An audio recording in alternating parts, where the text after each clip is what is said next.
Welcome, everyone, to the biological medicine approach to the respiratory system and immune health. My name is Heather Schofield, and I'm a classically trained homeopathic doctor, in addition to having extensive training and experience in biological medicine.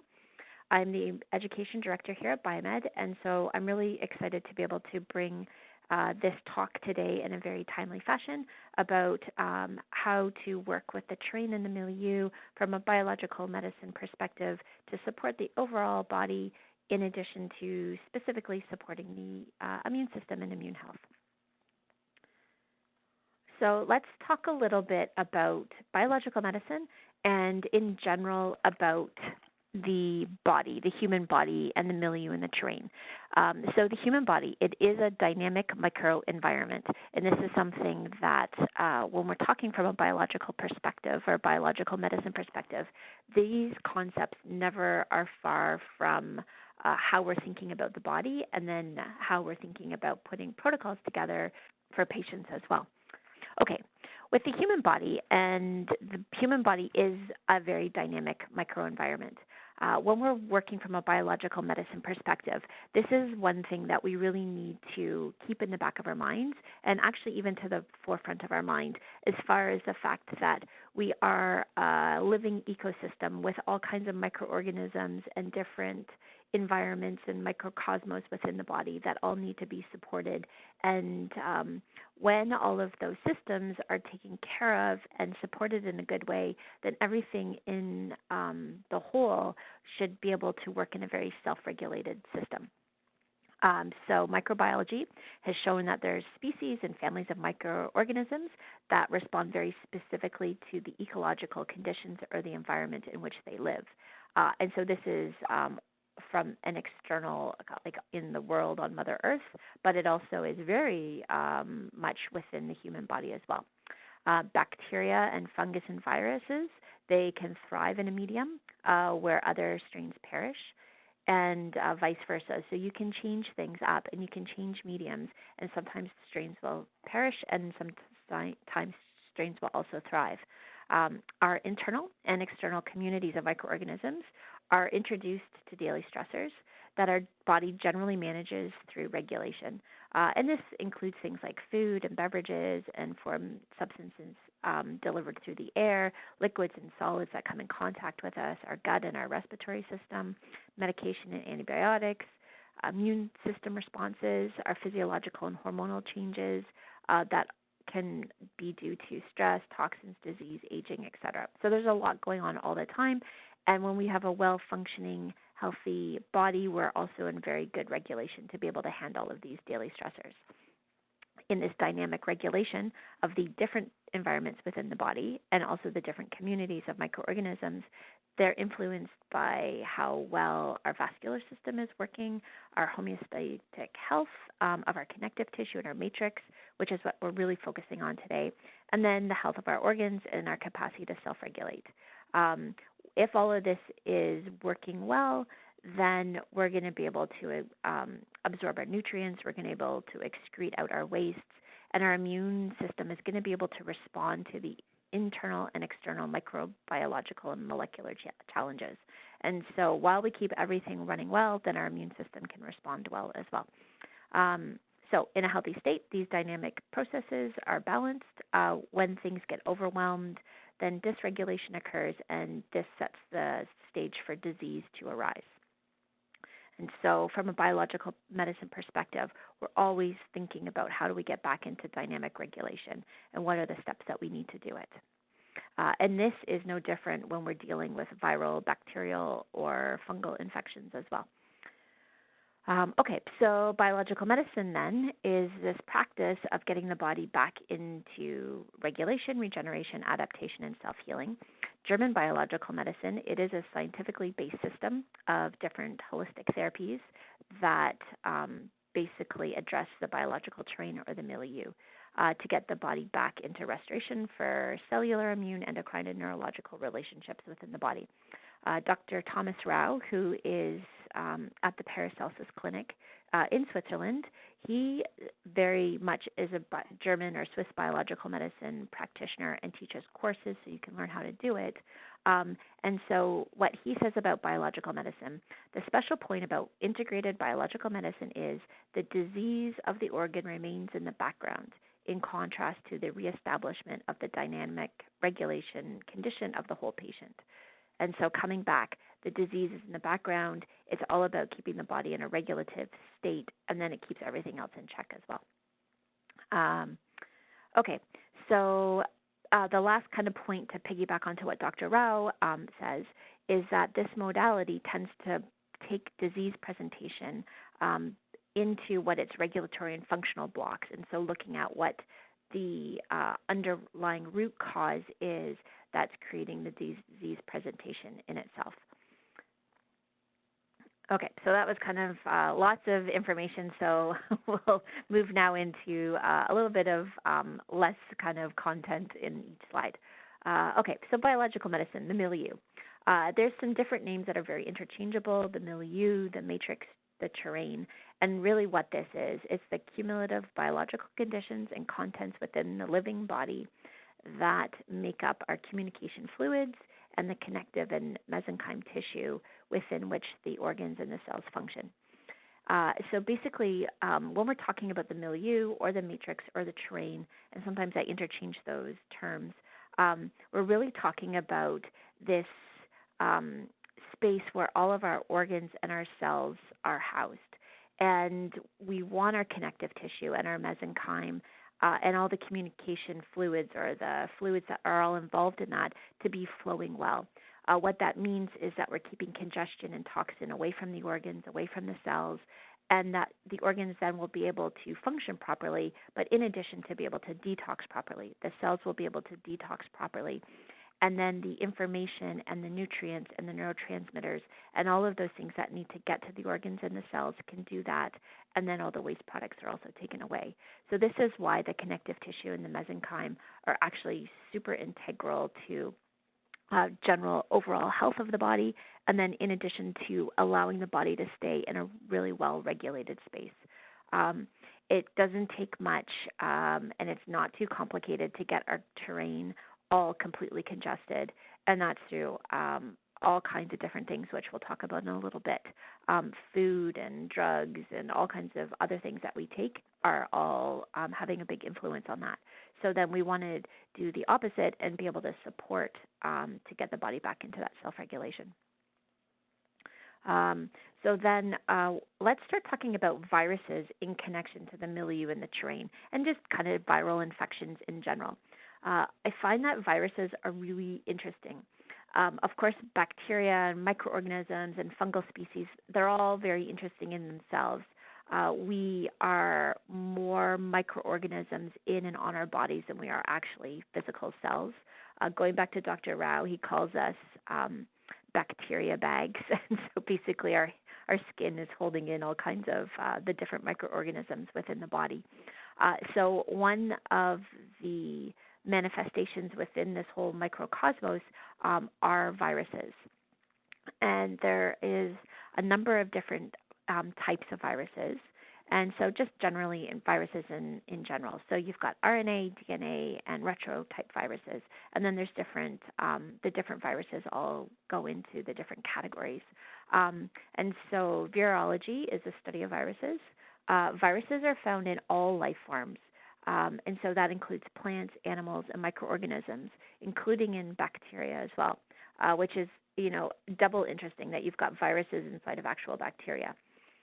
Viruses, they're microscopic particles of genetic material, so RNA or DNA, and that's surrounded by some sort of protein coat and sometimes a fatty envelope around that as well. Viruses need to be inside a host to be able to survive and to be able to reproduce.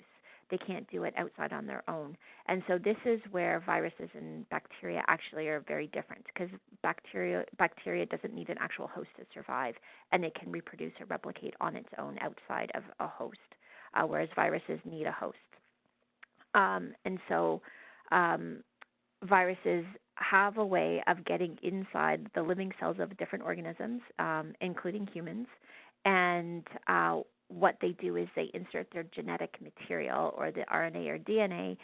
Once they get into the cell, they hijack the cell, they create replication of the virus, and then they basically kill the cell and kind of spew everything back out.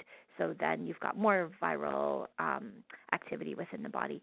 The viruses can also adapt to immune responses, so they're pretty good and pretty tricky at hiding from our immune system.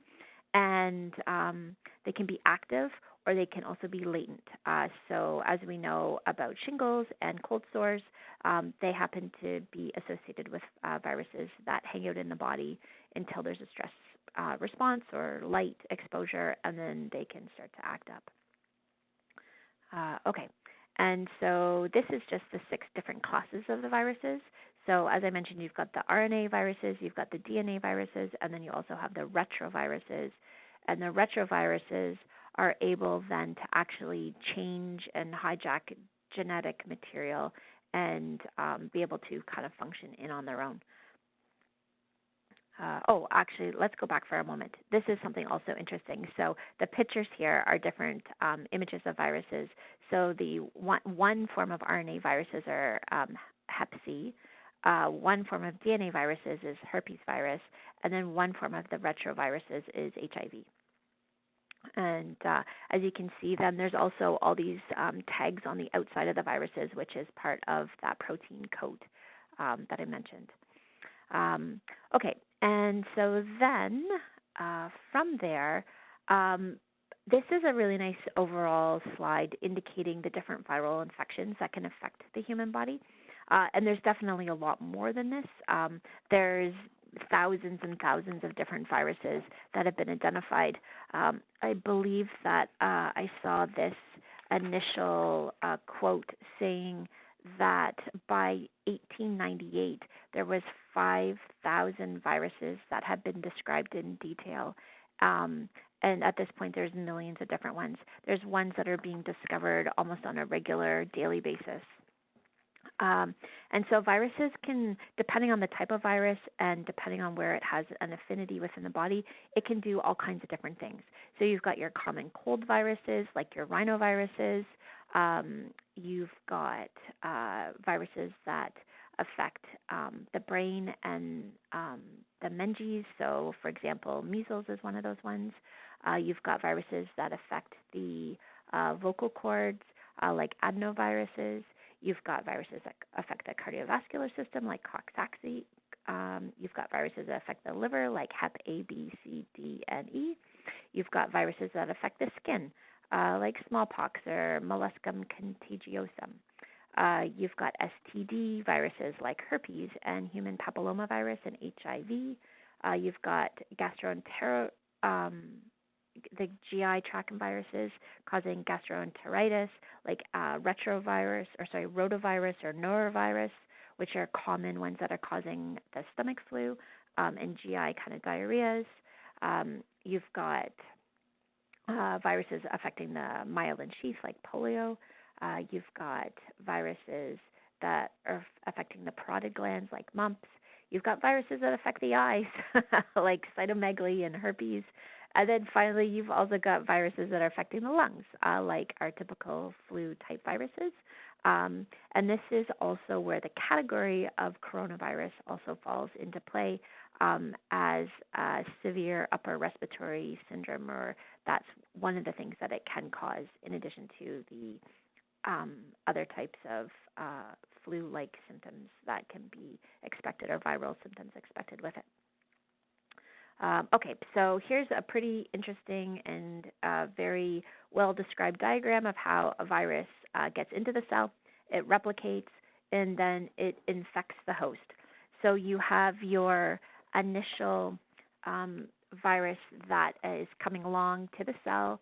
It is attaching, it's fusing within the cell, and then it ends up having its RNA or DNA impregnated in, then it starts to replicate, and then it is excreted out. And then you've got more viruses that have the ability to affect more cells within the body.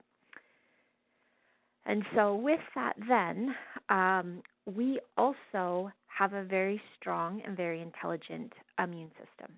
And so this is the one thing as healthcare practitioners we have to remember that our body, all of our bodies, our patients' bodies, our families' bodies, our friends' bodies, we all have a highly effective and intelligent defense system against infections in general, but also against viral infections as well.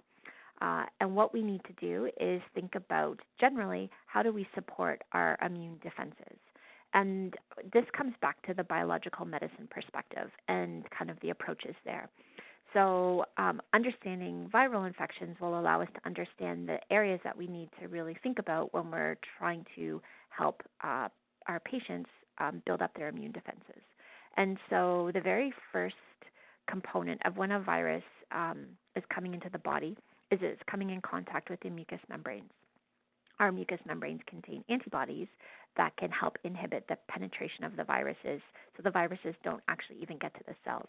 So the very first and foremost thing when we're talking about viral infections is we need to think about supporting the mucous membranes and making sure that they're strong and have the best ability to inhibit any sort of penetration of the viruses or to reduce the penetration overall. And then next, we need to be able to support the humoral and cellular immune response within the body. And then finally, we need to think about the gut. And 60 to 80% of the lymph and immune cells are located in our gut. So we have our mucous membranes, which we need to support within the intestinal tract as our essential defense. And then we have our immune cells or the gut-associated lymph tissue as part of it that we also need to support. And these types of things will then help increase our immune defenses. And this is something that's overall for immune defense, but then it also comes back to our respiratory system as well. And so you'll notice within this presentation, there's not a lot of talk specifically about the respiratory system as far as slides go, because when we're talking about the respiratory system in relation to infections in general, but also viral infections, the intestine and the mucosal membrane, it's really the key element for reducing risk control or infection prevention within the body, at least when we're talking from a biological medicine perspective. So also keep that in mind. Of course, there's other things that we need to think about for kind of the respiratory system, but our key element for risk control and infection prevention lies in the gut. Okay, so then where these biological medicine approaches came from in the first place is Dr. Gunther Enderlein and Dr. Antoine Bechamp. And this has to do with the microbe is nothing, the milieu is everything. So therefore, viral infections, infections in general, viral infections, because this is our topic that we're talking about, they're less the cause of disease, but rather the symptom of an overall imbalance in the body. When you have a strong immune system and a well-regulated body overall, then the whole body is going to have a better opportunity to be able to fight these types of infections, have mild to moderate symptoms, and kind of continue on in a fairly healthy, well-regulated way. And so anytime when we're talking from a biological perspective, we're always talking about the microbes and the microorganisms, bacterial, viral, and fungal, and so they're not the cause of disease. It's the environment that they're in, and or the microbe is nothing, the milieu is everything. And so now we're going to start talking about the milieu and how to be able to actually support this system. And so this brings us back to biological medicine and the 6 principles. And this is the 6 principles for the milieu or terrain medicine. And if these types of principles are taken into consideration in your treatment plans, then you're going to have a really good opportunity to help patients get back into that healthy self-regulation. So biological medicine, it supports detoxification and acid-based regulation of the cells, the connective tissue, the mesenchyme, which we talked about, and then it helps to support the regeneration powers of the body. And so number 1, as far as principles go, illness is the presentation of a toxic overload, creating a block or a homeostasis block within the body. This can be due to all kinds of accumulated type toxins like metabolic acids, food allergens, heavy metals, organic toxins, microbial toxins. It also, so the idea is that we want to identify and correct these physiological blocks through detoxification in most cases to get the tissues and the immune system back into self-regulation. Number 2, disease is an expression of dysregulation and consequential degenerative processes. So this comes into the talk and understanding about Dr. Rekowig's work with the 6 phases of homotoxicology. So if we're in a well-regulated space, then we excrete and we do what we need to do. A healthy body detoxifies by normal excretion through the urine, the stool, perspiration, breathing, and the mucus. As things start to slowly get overwhelmed through living our lives, we can start to move into more of an inflammatory space. And then that continues on to deposition, impregnation, degeneration, and then dedifferentiation. And these are all different stages of where conditions and diseases can arise, but then also varying degrees of where things need to be treated to be able to reverse this process as well. Once the body becomes at capacity for toxicity, self-regulation starts to show up as forms of vomiting, diarrhea, increased sweating, and fever. And so it moves from just our regular excretion into these forms. And then from there, as systems continue to get compromised and inflammation starts to set in, toxins start to get deposited into the tissues, causing functional changes, and then finally you get tissue degeneration, and then tumors are kind of the end result of all of this. And so detox, and this comes back to detoxing and detoxing and detoxing on an annual basis to keep the body into that healthy space. So the third principle is disturbed focal infections can trigger chronic disease. And so areas that have poor blood flow or poor vascularization can harbor low-grade, often undetected chronic infections. You may or may not have heard of the focal organs, and so those are organs that tend to harbor these low-grade infections. They include organs like the teeth, or where there's root canals, the tonsils, the stomach, the gallbladder, the intestines, and the appendix. And so tend to be low blood flow, low-grade, undetected chronic infections, which then just put a bigger strain on the entire body and on the immune system. And so, we've got that there. So there's some other things like dysbiosis in the gut or candida-type infections, wounds, scars, and things like that. So again, this comes back to being able to detox and support the body, get the blood flow and the oxygen in the body working well. So therefore, these infections can't actually be harbored within the body. Okay, so principle number 4. All diseases are multi-causal and depend on the constitution of the patient. So this comes into looking at that constitutional medicine. What is the person prone to? Are they more of a congested person? Are they somebody who has a tendency to get a lot of inflammation? And so depending on kind of where their constitution is, then you can create these individual treatment plans to be able to have a bigger understanding of how things kind of manifest for our patients. The 5th principle is that nutrition is an important factor for healing and regeneration. And nutrition doesn't actually have to be all that complicated. When we're talking about nutrition, a lot of the time we're talking about ways for people to be able to eat at home and different ways about how they think about food. So this does include removing the food allergens, because the food allergens are one of the things that is going to put a bigger strain on the immune system because of the gut. You want to remove too much protein in the diet, so 60 grams maximum a day of animal protein. You want to take care of the gut flora and the dysbiosis, so if there's any candida type things going on. And then you want to get that milieu shifted back into improved regulation. And so part of that is through the diet, eating a really nice alkaline, heavy diet, a low acidic diet, and then needing, if necessary, use an acid-based remedy to kind of do that shifting. And then that will get regulation and digestion moving well, and then that will heal the gut, and then that will give the opportunity for better absorption of the nutrients so the rest of the body can heal as well. And then finally, the intestinal health connects everything. So it all comes back to the gut.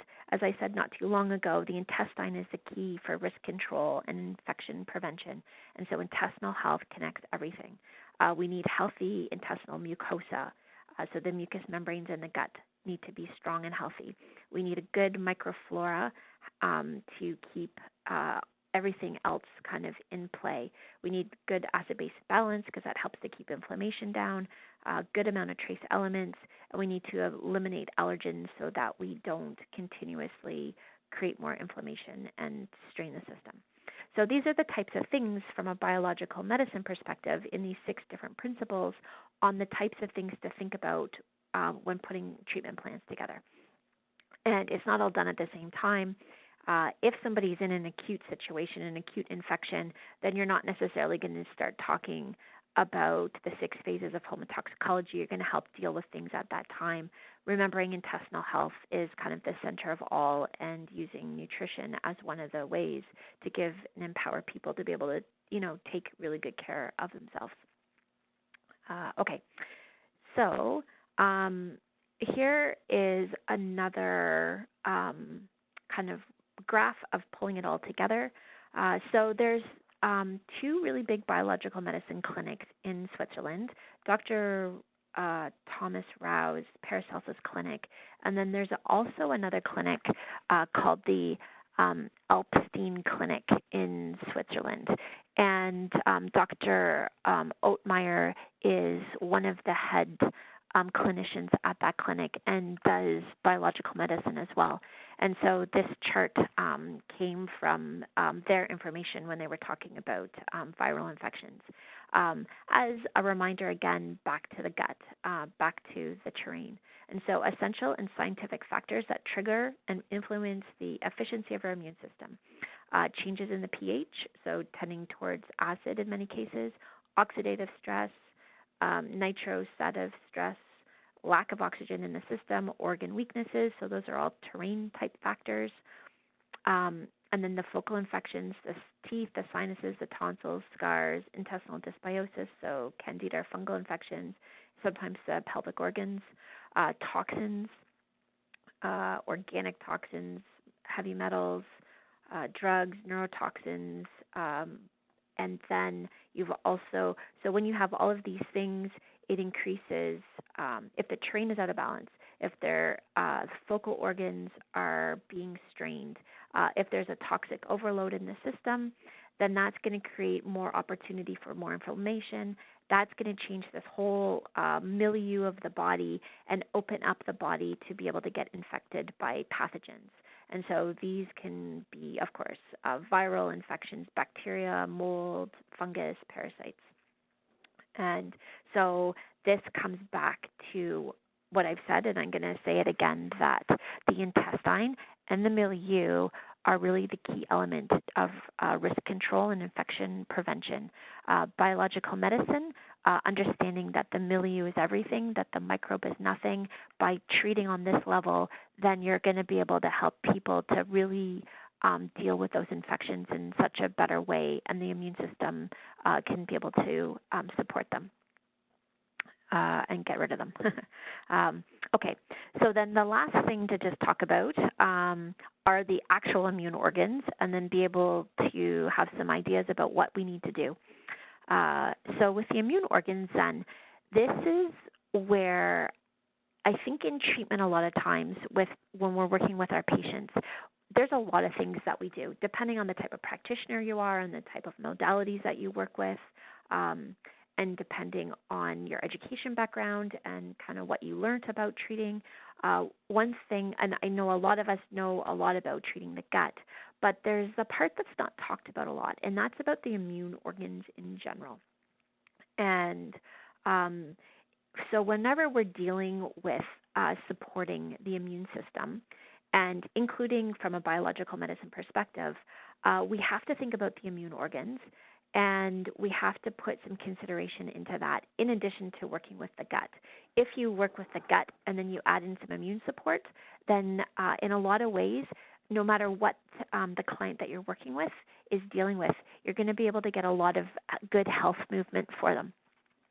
So with the immune organs, there are the primary organs, which are the entire lymphatic system, and then the lymph nodes as part of that system, the spleen, which we don't talk about a whole heck of a lot, the thymus, the intestinal tract, but very specifically the Peyer's patches, and then finally the bone marrow.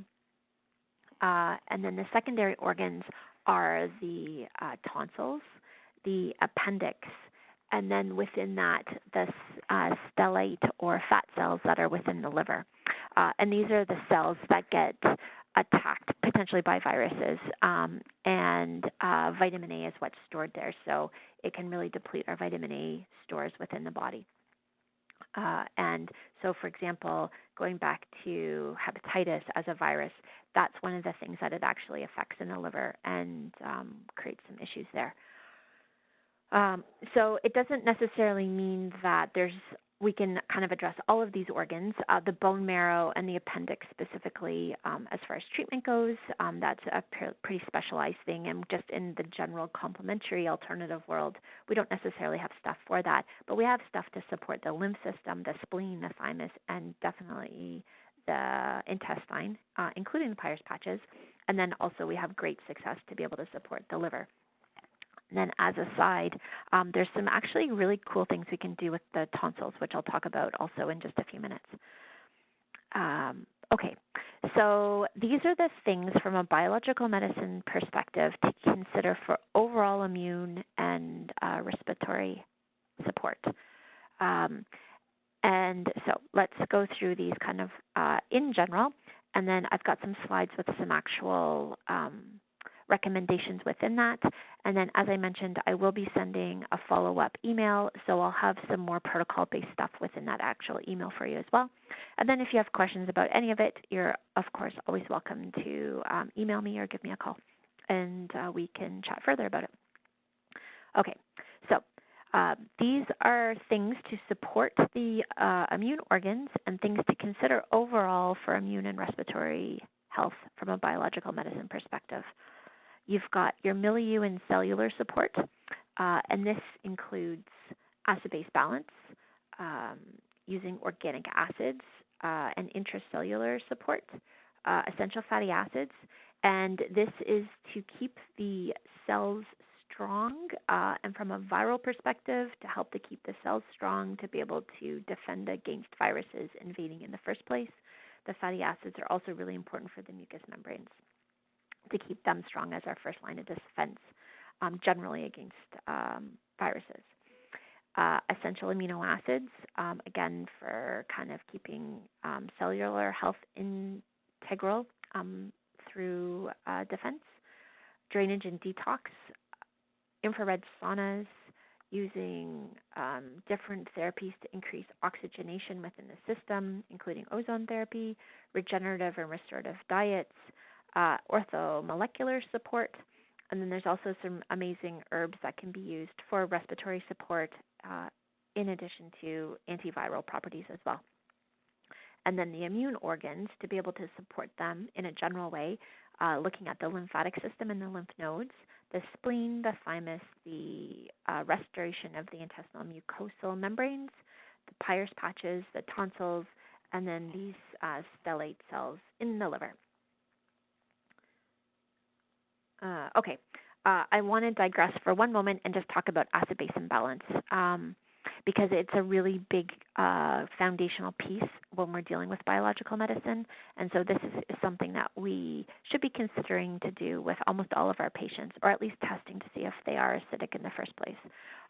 So acidosis, it's the increased acidity or hydrogen ions in the bodily fluids and tissues. Our pH level affects every single cell in our body. It also affects all the different microenvironments within the body as well, and it affects the microorganisms within those environments because as those pH ranges change, the microorganisms have to adapt potentially to that. And when that happens, that's what could create a scenario where it's easier to actually get an infection. In addition, increased or changing in pH when it becomes chronic can interrupt cellular activity and functions. We become acidic through a fast-paced lifestyle, lots of stress, not breathing deeply and fully exhaling on a regular basis. Stress and hyperstimulation, high consumption of processed foods or refined foods, too much animal protein, some medications, and environmental factors as well. So there's studies that show that an acidic or an anaerobic, so low oxygen environment in the body can encourage the breeding of fungal, mold, bacterial, and viral infections or microorganisms. And so this, as a general thing, results in our biological terrain from shifting from a healthy oxygenated alkaline environment to an unhealthy acidic one. And so this is why, as a base kind of foundational therapy, acid-base balance for the milieu and the terrain is one of the things that's most important, and also actually super simple to do with patients as well. Okay, so then the types of things, like a little bit more detail for the different types of milieu and cellular support. And the one thing to recognize, when I was talking about the biological medicine 6 principles, if it's new information for you, it seems fairly overwhelming. There's a lot in there, and what does it mean, and what do you do? But you can also break it down to make it pretty simple and straightforward. And so that's what the point of these next couple of slides is just really breaking it down for you. And so you've got your acid-base balance and using an alkalizer to be able to change that. And in the follow-up, what I will do is I'll send further information and an attachment about acid-base imbalance. And so the idea is you're going to measure first morning urinary pH to determine whether there's actually acid being stored within the tissues, or what's called tissue acidosis. The urine is the best way to be able to identify this. And if the body's showing to be, or the urine's showing to be acidic, it means that the pH is off. Some tissues or components of the body will be too alkaline, others will be too acidic. And then you can simply use an alkalizer like Alcala, Pleo Alcala from Sanum, or basic powder or basic tab in order to mechanically shift that acid out of the body. And it's usually done somewhere between 1 and 3 months, and it only usually takes about that long to get things back into a proper balanced space. The next is that we've got organic acids, which also, when you've got an accumulation of lactic acid, for example, in the body, that is classified as a pathogenic organic acid. And so the body needs to be able to flush that out. And this is well seen after exercise, for example. And our bodies are designed to be able to flush out the excess lactic acid after exercise. However, if it takes people days to recover, or they haven't exercised and they're still getting those achy type feelings like a lactic acid accumulation, then that's just an indication the body's not regulating well. In addition to that, when the cells are in a low oxygen environment within the body, and it could be within certain tissues in the body, you're going to have the mitochondria in the cells flip over to something called sugar fermentation as their energy source.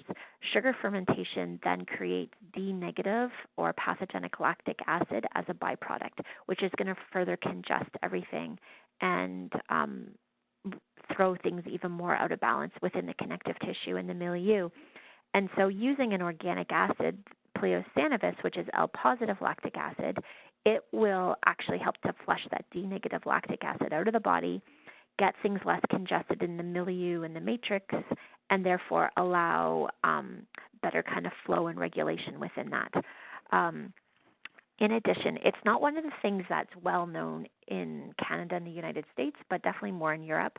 In addition to using pleosanavis as a lactic acid, you can also use lactic acid or fermented foods like sauerkraut, apple cider vinegar, bread drink, kefir, kombucha, organic fermented yogurts, and fermented vegetables to kind of provide some of this as well. So there's definitely some ways you can do through the diet.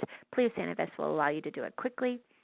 And then the other organic acid to consider is pleocitro, which is citric acid. And the citric acid is used within the cells during the Krebs citric acid cycle to produce energy. So it's a really good energy producer remedy. So then the other things to think about from a cellular perspective are the essential fatty acids. The omega-3s, DHA, and EPAs are really important for the cell membrane integrity.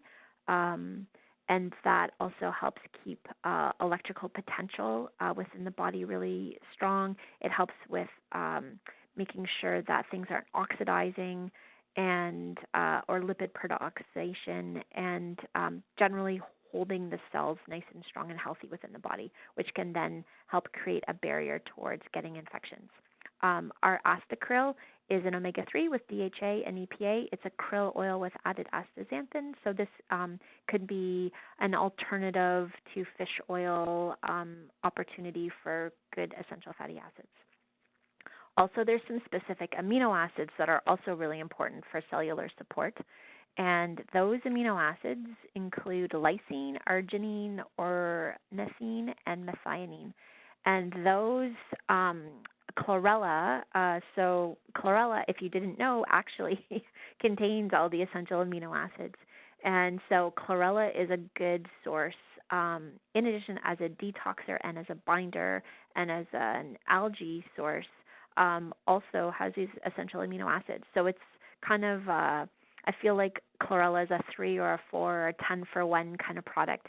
So not only are you able to support detoxing and binding of toxins and heavy metals, but then you're also able to use it as a nutrient as well, including for amino acids, and it's also high in vitamin A.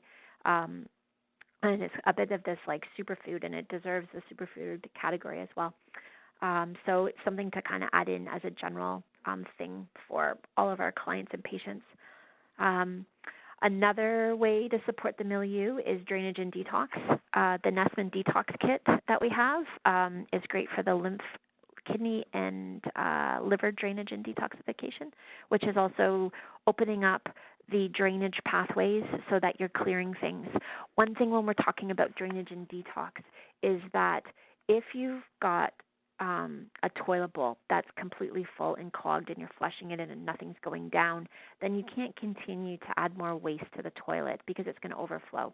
So when you're thinking about that example in the body, if the liver and the kidneys specifically and the colon are congested, or there's constipation, or that those organs are not working to their optimal, then it's going to be like you're continuously flushing the toilet and nothing's getting through.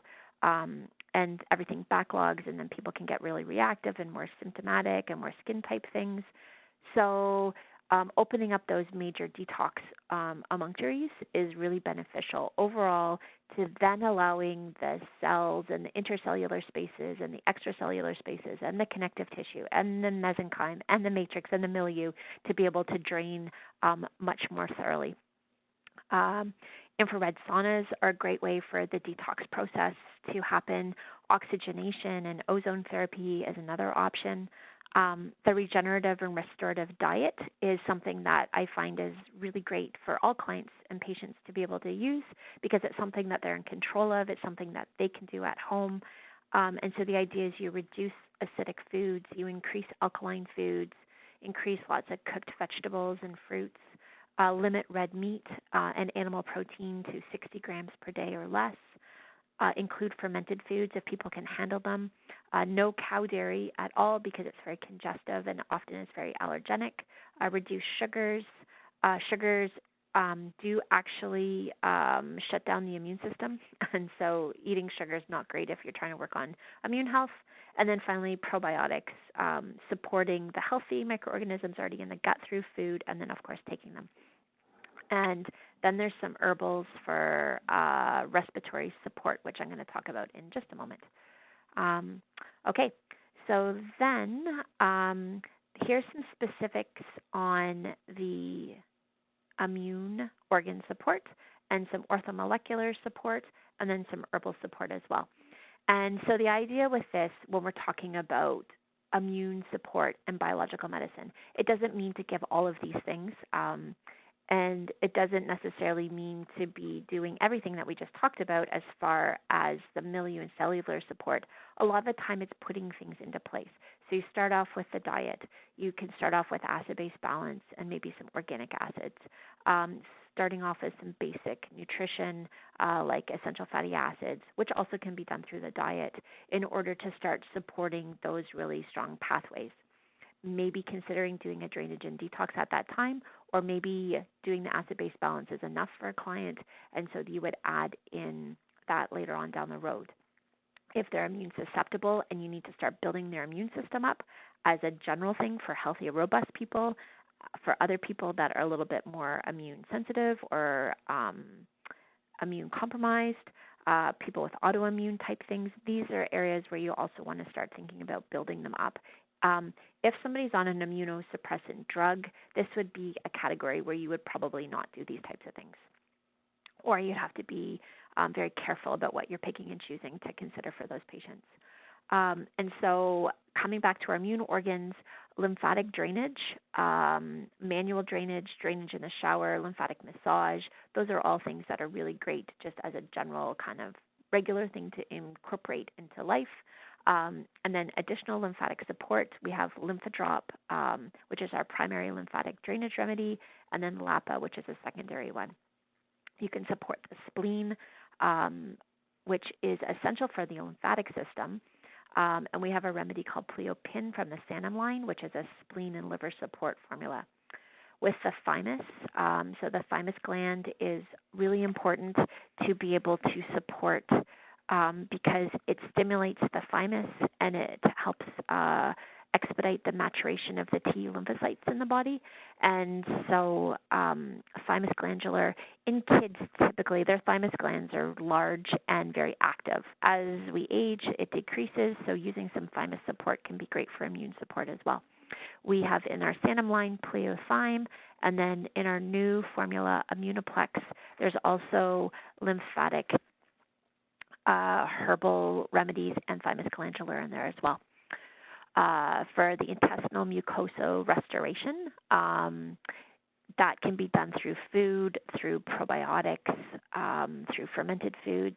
And then we've got the Sanum intestinal kit, which has the alkalizer, the organic acids, and then it's got N-acetylglucosamine in there to rebuild the gut as well, and then some Peyer's patch support. So then coming to the Peyer's patches, Pleoribasan actually is Peyer's patches, and so it's helping support the restoration of the gut. It also supports the GALT, the gut-associated lymphatic tissue.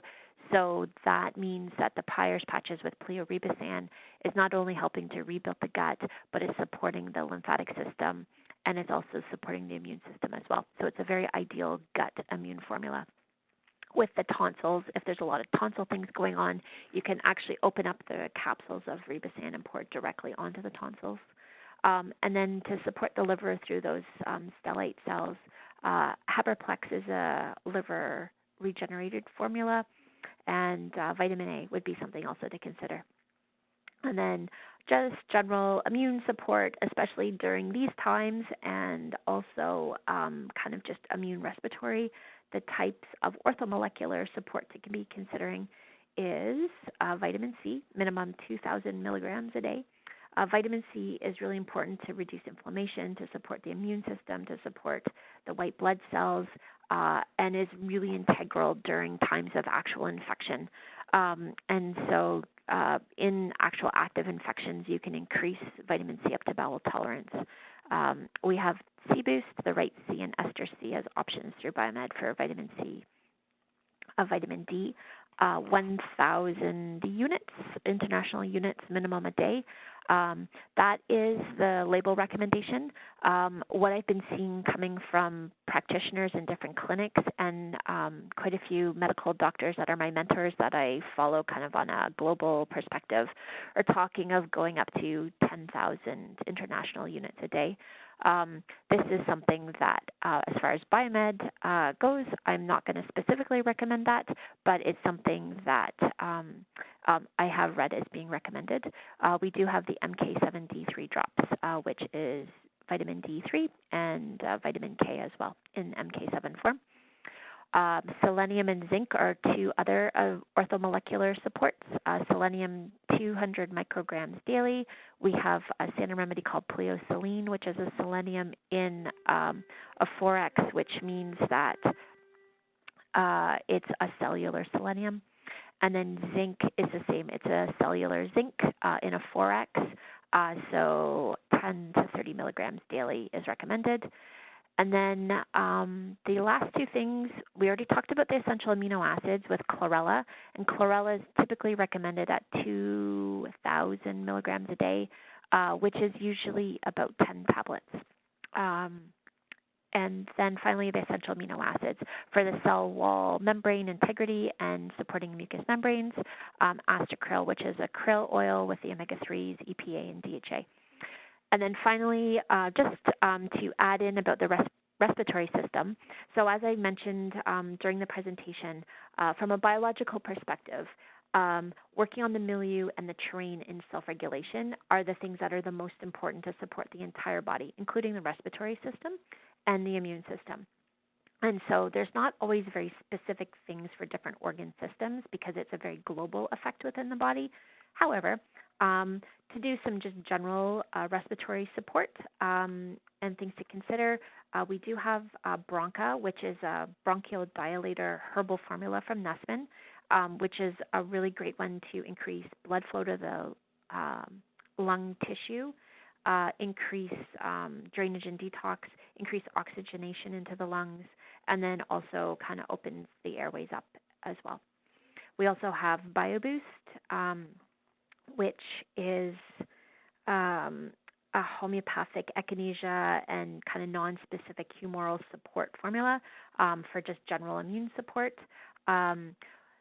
Serrapeptase is important as a proteolytic enzyme because it's a mucolytic. It breaks mucus up, it breaks biofilm up, and it breaks inflammation up. And so they, using serrapeptase as a proteolytic enzyme can actually be really important for respiratory health, especially if there's a lot of congestion in the lungs and in the respiratory system, and just kind of just generally supporting that.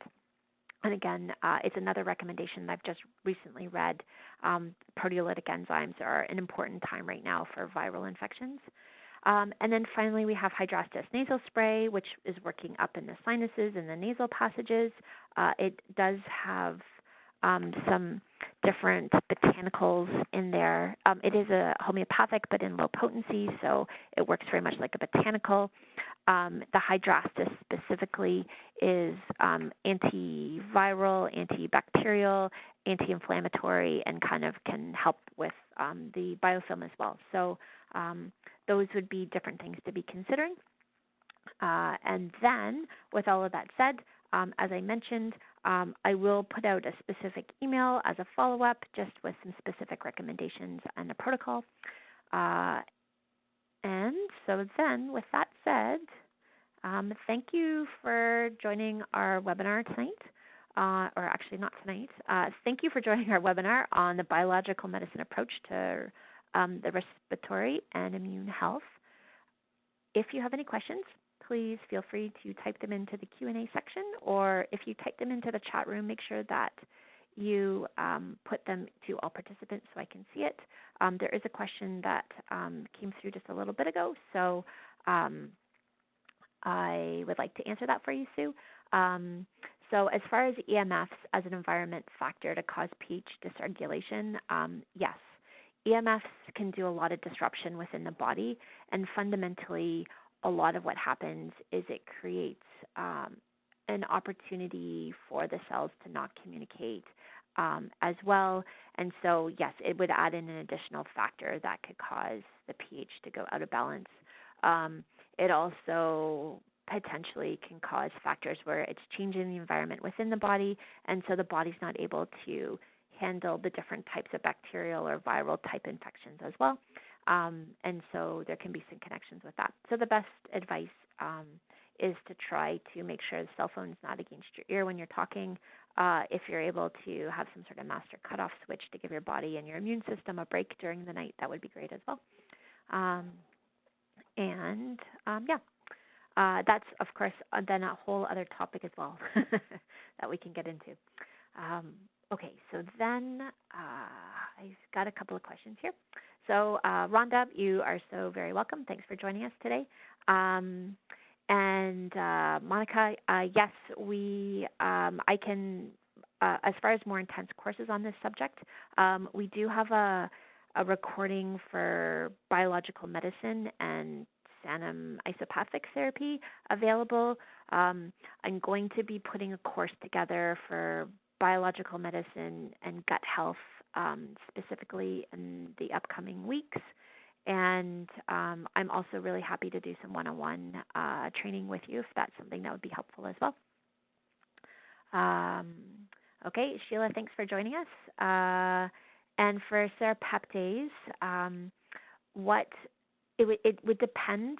So the bottle recommendation is 1 capsule once a day. However, if somebody is in the middle of a acute inflammation and a lot of mucus or really trying to break that up, then yes, you can absolutely increase it as an off-label type recommendation. The one thing you just have to be really careful about is if you're doing that with somebody, if they're on any sorts of prescription medications, you have to really look at what those are and be careful with that because there is some contraindications and cautions and warnings that go with it. As far as going up, 4 would be the top max with serrapeptase a day. So you could kind of do it in divided doses if that would be helpful. Okay, and let's see here. We've got a whole bunch of other questions that just came through. Okay, so for Bacillus coagulans versus probiotic 7-in-1, Susan, thanks for that question. So basically, the probiotics or the species that are important within a probiotic as far as gut health are the lactobacillus species and the bifidobacterium species. And so probiotic 7-in-1, of course, is a combination, and it has these types of species within it. And so as a kind of a general overall probiotic to create lots of opportunity for different kind of species, then that would be kind of the overall approach. The Bacillus coagulans is also it was actually known once upon a time as a lactobacillus species, but it's not specifically. The names are a bit interchangeable. Bacillus coagulans is a specific gut species that actually has an alkalizing effect within the body. It also secretes L-positive lactic acid, so it's beneficial as a species in that respect as well. And then in addition to all of that, it's used very much if there's any kind of gut things going on that include diarrhea, then it's really good to help kind of get that type of symptom back under control. And so its kind of function within the body and within the whole microbiome is to keep the gut balanced in that way. And so diarrhea or diarrhea after food poisoning or diarrhea after bad food or diarrhea after antibiotics, then Bacillus coagulans is a great species for that. And then also just as a general probiotic, it doesn't always have to be due to diarrhea. The one thing that I know a lot of practitioners really love about it is that it does secrete the L-positive lactic acid. And so you've got that beneficial organic acid in the body, and it's got an alkalizing effect. So it's a bit of a 2-for-1 as far as probiotics and species go. Okay. So, Grace, thanks for joining us. And Joanne, for chronic tonsillitis. Okay, so yes, Lymphodrop with the Pleorebisan would be a really great idea. There's one more thing to go with all of that. And so one of the things that's interesting about the tonsils is they actually are the overflow system for the gut and for the Peyer's patches. And this is something that you tend to see in younger kids, or maybe even into the teenagehood, and it for sure for adults as well. But it kind of you see it in the younger population, where you get kids who maybe are congested, maybe they've got ear infections, maybe they've got some other immune things showing up, maybe some eczema, maybe asthma, and also tonsils are showing up as well, or adenoids.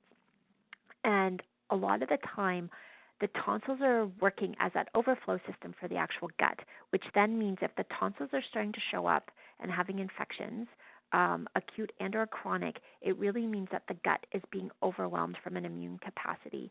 And usually it has to do with food. And so usually there's some sort of food or maybe foods that are being eaten that the person's having an allergic response to. Dairy is a big culprit in all of this, and kids tend to eat a lot of dairy. So this is often where you can see this pattern happening. And so chronic tonsillitis always wants to indicate going back and working on the gut, and then working on leaky gut and Peyer's patches and taking those food allergens out. But then in addition to that, then to just work on the actual tonsils, using the pleorebisan, because of this whole immune connection, pouring a capsule of Ribosan right onto the tonsils, you can actually get strep throats and tonsil infections and sore throats overall under control in a really fast amount of time. I've seen it work as fast as 12 hours. And then in addition to all of that, yes, you'd want to put the lymphodrop, so supporting the lymphatic system and getting that all draining. And then with chronic tonsillitis, working on the gut as well. So that would be a really good strategic plan for a patient to approach it that way. So yes, you're doing some tonsil stuff, but you're really working on the deeper underlying gut issues, which is probably causing the tonsil stuff in the first place. Okay. Yes, I definitely will be forwarding the presentation to you once we get off this call. And Sue, as far as serrapeptase with anticoagulants, I need to double check that for you. I know nattokinase has that as a contraindication. As far as serrapeptase, though, I'm not 100% sure. But I could probably find that out for you in just a moment. Serrapeptase, as far as contraindications,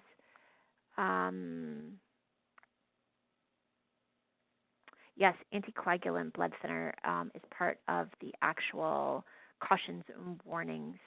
And so cautions and warnings versus contraindications means that you have to consult a healthcare practitioner first.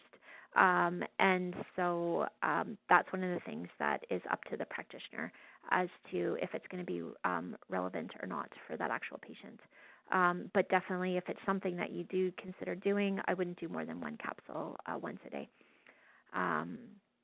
Okay, and thank you, Melina. It's been fun talking about this subject from a biological perspective. Okay, nattokinase has the bigger contraindication as far as blood thinning goes. While nattokinase is not a blood thinner because it clears up the fibrin in the blood, fundamentally it functions very much like a blood thinner, so there's a contraindication with taking nattokinase if people are on blood thinners or anticoagulants. Serrapeptase is a proteolytic enzyme, so it has a very different function in the body, and so that's where it's a caution and a warning, not a contraindication.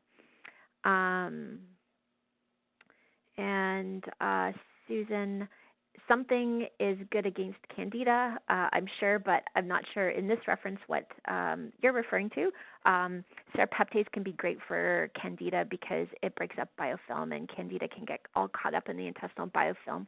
So serrapeptase breaks up that mucus as far as a biofilm in the gut, and it allows the body and then your treatments to kind of get at the candida in a much better way. In our big candida protocol or program, serrapeptase is one of the key ingredients in there.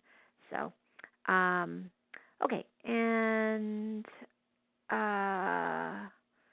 so as far, okay, Sue, I'm not 100% sure about the ileocecal valve and tonsillitis. There's potentially a connection, but I just know generally tonsils overall are due to having an overload of the immune system within the gut. And so I don't know the specific overload, just in general, but includes the Peyer's patches and such as well, and kind of leaky gut. Okay, and all right.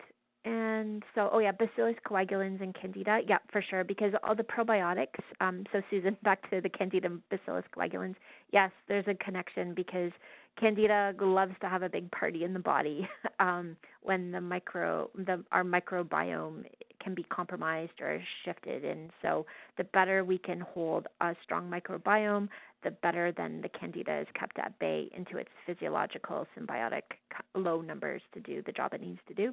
And Bacillus coagulans for sure is something that would be helpful for that. All right. Well, that was a pretty fun discussion. Thanks, everybody, for popping those questions in. Okay, so with all that said, have an amazing afternoon and evening. Take care. Bye-bye, everybody.